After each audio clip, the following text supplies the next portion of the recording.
मैं धीरज दायमा कक्षा 11 के लिए हिंदी में कविता 1 कबीर के पद पढ़ा रही हूँ। इसमें सबसे पहले मैं कुछ मुख्य बिंदुओं के बारे में बात करूंगी। उसके बाद फिर मैं कविता की व्याख्या बताऊंगी कि कविता की व्याख्या क्या है। सबसे पहले हम कबीरदास जी के बारे में बात करते हैं। वो एक ऐसे कवि थे जो एक ईश्वर की सत्ता को स्वीकार करते थे। वो एक ही अद्वैतवादी थे।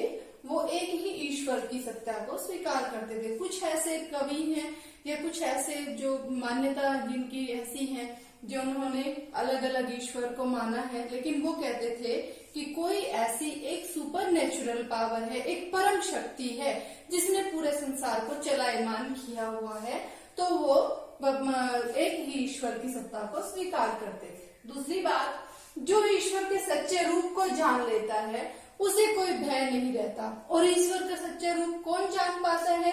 जो झूठ, लोभ, क्रोध, मोह आदि से दूर रहता है, वही ईश्वर के सच्चे रूप को जान पाता है। जो अपने सांसारिक कर्म करते हुए भी इन सब चीजों से दूर रहता है, वही ईश्वर के सच्चे रूप को जान पाता है। जो परमार्थ की भावना रखता है, स्वार्थ सुखाय की बजाय परम दूसरों के सुख के लिए बात करता है, परोपकार की बात करता है, वही ईश्वर के सच्चे रूप को जान पाता है और उसे किसी से निंदा का या किसी भी प्रकार का कोई भय नहीं रहता। जो कबीरदास जी थे वो धर्मांधता को स्वीकार नहीं करते थे। धर्मांधता मीन्स धर्म में विश्वास तो हो, लेकिन उसके लिए कोई अंधापन यानी कि अंधविश्वास नहीं होना चाहिए। वो धर्मांधता और बाह्य आडंबर के विरोधी थे। बाह्य आडंबर अर्थात जो बाहरी दिखावे होते हैं, जैसे कि मुंड मुंडाए हरि मिले तो सब कोई ले मुंडाए, बार बार के मुंडन से भेड़ न बैकुंठ जाए। उन्होंने ये कहा था कि अगर सिर मुंडवाने से भगवान मिलते हैं तो बार बार ही कोई मुंडवा लेगा। अगर बार बार के मुंडन से भगवान मिलते हैं तो भेड़ क्यों नहीं बैकुंठ जाती है? उसके तो जीवन में कितनी बार बाल उतरते हैं। तो इस प्रकार से वो बाह्य आडंबरों के विरोधी थे। धर्म ग्रंथ, पत्थर पूजा और समाधि की मुद्रा में वो घमंड पूर्वक बैठना व्यर्थ समझते थे। कि जो व्यक्ति धर्म ग्रंथ तो अच्छे हैं, उनकी निंदा नहीं की उन्होंने, लेकिन उनमें घमंड पूर्वक उनका उच्चारण करना या उनके बारे में बात करना, उसमें जब मनुष्य में घमंड आ जाता है, वो चाहे किसी भी मुद्रा में क्यों ना हो, किसी भी स्थिति में क्यों ना हो, वो अच्छा नहीं होता। और इसमें आज के कबीरदास जी की जो शिक्षाएं हैं, उनमें इस कविता में जो हम पढ़ेंगे उसका लास्ट है, वो धर्म गुरु स्वयं को श्रेष्ठ बताते हैं, वो मैं के फेर में खो गए हैं। मैं मीन्स अहंकार, कि जब मनुष्य अहंकार में आ जाए तो वो सभी को पता है कि मनुष्य अहंकार जो है, अहम, मैं, हम, ये मैं की जो भावना है वो सदैव विनाशकारी होती है। तो वो अपने आप को खो देता है। यहाँ पर कबीरदास जी ने बताया है कि हम तो एक एक करे जाना, कि हमने तो सोचा था कि वो परम सत्ता एक ही है। दो ही कहे तिन ही लोग को दो गज दो जग, जाहिन जिन नाहिन पहचाना। जो व्यक्ति दो कहते हैं भगवान को, उनको तो दो जग मिलता, दो जग मिलेगा, मतलब कि नरक की प्राप्ति होगी। उसने भगवान को नहीं पहचाना। क्यों? क्योंकि एक ही पवन, एक ही पानी, एक ही ज्योति समाना। सभी एक पवन, एक पानी है और सभी को एक ही ज्योति में अंत में समा जाना है। एक ही खाक गढ़े सब भांडे, और ये जो हम भांडे हैं, हम जो बर्तन हैं, वो एक ही मिट्टी से बने हुए हैं। एक ही ईश्वर ने हमें बनाया है। एक है कोहरा साना, और कोहरा मतलब कुम्हार, एक ही कुम्हार ने हमें बनाया है। ये जो पहला तथ्य मैंने बताया है कि कबीरदास जी एक ही ईश्वर की सत्ता को स्वीकार करते हैं। जैसे बाढ़ी काष्ठ ही काटे, अग्नि न काटे कोई। जिस प्रकार से बढ़ई काठ को तो काट सकता है, लकड़ी को तो काट सकता है, लेकिन उसमें निवास करने वाली अग्नि को नहीं काट सकता। उसी प्रकार से सब घटी अंतर तू ही। सभी घट मतलब घड़े का अर्थ यहाँ पर सभी प्राण में, जीवन में जितने भी जीव जंतु हैं धरती पर, सभी में वो ईश्वर ही निवास करता है। व्यापक धरे स्वरूप है सोई, और उसी का ही रूप हमें विद्यमान है। माया देखी के जगत लुभाना, माया देखकर, ये धन दौलत देखकर जगत संसार लुभा गया है, लोभी हो गया है। काहे रे नर गर्वाना, हे नर हे मनुष्य तुम क्यों गर्व करते हो। निर्भय भया कहू नहीं व्यापे, कहे कबीर दीवाना।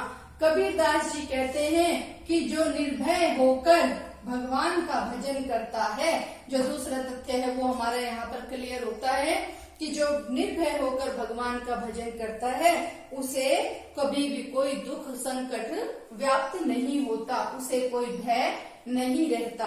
इसके बाद आगे बताया है, संतो देखत जग बोराना, हे संतो हे सज्जन व्यक्तियों, देखो ये संसार तो पागल हो गया है। साच कहे तो मारन धावे, झूठे जगपतियाना। अगर हम सच कहते हैं तो ये मारने दौड़ते हैं और झूठे के साथ में ही रहते हैं, झूठे का विश्वास करते हैं। नेमी देखा धर्मी देखा, हमने नियमों का पालन करने वाले व्यक्ति देखे, धर्म का पालन करने वाले व्यक्ति देखे। और ऐसे नियम जो प्रातः करे स्नाना, जो सुबह स्नान करते हैं, और आत्म मारी पखा नहीं पूजी, अपनी आत्मा को मारते हैं और पहाड़ों की पत्थरों की पूजा करते हैं। ये धर्म ग्रंथ, ये फोर्थ जो पॉइंट है वो यहाँ पर कंप्लीट होता है। और थर्ड पॉइंट भी इसी के अंदर आता है कि वो धर्मांधता और बाह्य आडंबरों को नहीं मानते थे। जो व्यक्ति खुद को मारता है, अपने आप को मारता है, अपने अंदर अपनी आत्मा का गला घोंटकर और पत्थरों की पूजा करता है, उसमें कछु नहीं ज्ञाना, उसमें कोई ज्ञान नहीं होता। और सच्चा ज्ञान क्या है? ईश्वर की प्राप्ति का ज्ञान ही सच्चा ज्ञान है। बहुतक देखे पीर ओलिया, हमने बहुत सारे पीर बाबा देखे हैं, पीर ओलिया देखे हैं। वो क्या करते हैं? पढ़े किताब पुराना, ये धर्म ग्रंथों की बात आ गई, पत्थर पूजा समाधि की बात आ गई है कि वो धर्म ग्रंथ वगैरह पढ़ते हैं। कह मुरीद तदबीर बतावे, और वो मुरीद को, वो शिष्य को क्या तरीका बताते हैं, किस चीज का? ईश्वर प्राप्ति का। उसमें उहे जो जाना कि उसमें वो क्या ज्ञान बताते हैं अपने शिष्य को, क्या बताते हैं? आसन मारे डिंब धरी बैठे, वो आसन डिंब धरी बैठे, बड़ा घमंड करके ऐसे हाथ लगा के इस प्रकार से बैठ जाते हैं। मन में बहुत गुमाना, और उनके मन में बड़ा घमंड होता है। पीपल पाथर पूजन लागे, और वो पीपल को और पत्थर को पूजने लगते हैं। तीर्थ गर्व भुलाना, और तीर्थ में अपने गर्व में अपने आप को भूल जाते हैं। टोपी पहरी माला पहरे, छाप तिलक अनुमाना, वो टोपी पहनते हैं, माला पहनते हैं और टीका वगैरह लगाते हैं। इसके बाद है साखी शब्द ही गावत भूले। कबीरदास जी कहते हैं कि वो साखियों को, शब्दों को गाते हुए अपने आप को भूल जाते हैं। आत्म खबरी न जाना, और उनको खुद की खबर नहीं, अपने आप को वो भूल जाते हैं कि मुझ में कितनी बुराइयां हैं। जब मनुष्य अपनी बुराइयों को देखता है और उसके बाद उसके अनुसार आचरण करता है कि मुझे अपनी बुराइयों को समाप्त करना है, उन पर विजय प्राप्त करनी है और अपनी अच्छाइयों को और ज्यादा उजागर करना है, तो भी वो व्यक्ति धरती पर रहते हुए ईश्वर की प्राप्ति कर सकता है। अगर वो बिना घमंड के ऐसा करे तो कबीरदास जी कहते हैं कि हिंदू कहे राम मोहि राम प्यारा, तुर्क कहे रहीमाना। हिंदू राम को, तुर्क जो है वो रहीम को प्यार करता है। आपस में दो लरी मुए, कि दोनों आपस में लड़ कर मर जाते हैं। मर्म न काबू जाना, और वास्तविकता जो है, सच्चाई जो है ईश्वर की, वो किसी ने नहीं जानी। घर घर मंदिर देख फिरत है, मंत्र देख फिरत है। वो घर घर जाकर, जो कई ऐसे धर्म गुरु होते हैं, घर घर जाकर वो लोगों को मंत्र देते फिरते हैं। महिमा के अभिमाना, अपना घमंड दिखाने के लिए ऐसा करते हैं। गुरु के सहित शिष्य सब बूढ़े, लेकिन जब अंत समय आता है तो गुरु के साथ में ऐसे शिष्य भी डूब जाते हैं।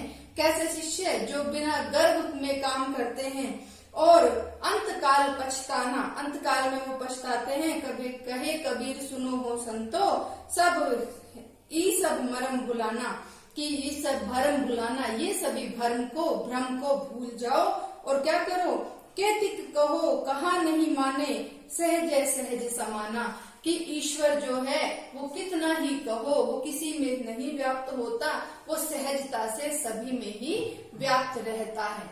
आज के लिए इतना ही, मिलते हैं अगली वीडियो में। Thank you.